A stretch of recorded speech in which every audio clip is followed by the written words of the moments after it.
스가 요시히데 관위위 총리 내각이 작년 9월 출범 이후 처음 내놓은 일본 외교청서의 독도는 일본 땅이라고 우기는 영유권 주장이 포함됐다.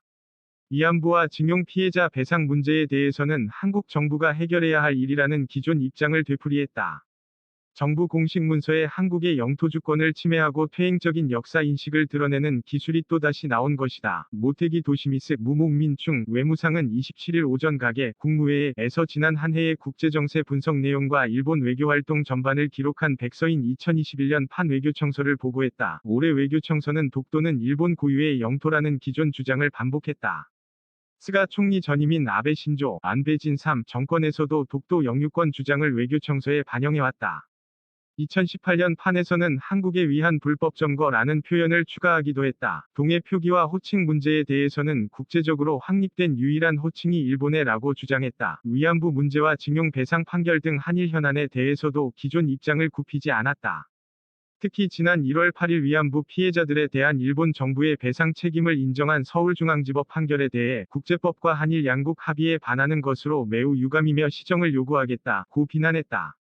아베 내각의 외교 노선을 계승한 스가 내각은 위안부와 징용 피해자를 포함한 문제는 1965년 위 한일 청구권협정과 2015년 위 한일 외교장관 간 위안부 합의 등으로 모두 해결됐다는 입장을 고수하고 있다. 다만 작년 외교청서에 3년 만에 다시 나온 한국은 일본의 중요한 이웃나라라는 표현은 올해에도 언급됐다. 한편 올해 외교청서는 중국의 인권 문제를 거론하는 등 중국 견제 표현을 대폭 강화됐다.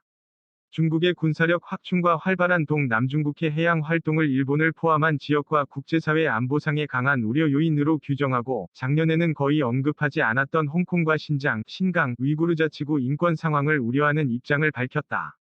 지난 16일 스가 총리와 조 바이든 미 대통령 간의 정상회담 후 공동성명에 담긴 대만 해협의 평화와 안정의 중요성에 대해선 중국 반발을 고려한 탓인지 언급하지 않았다. 미중 대립에 대해서는 국제사회의 파워 밸런스, 힘의 균형가 크게 변화하고 있다는 인식을 드러냈다. 일본 정부가 국제사회와 협력해 한반도 비핵화를 목표로 하고 있다는 점도 확인했다.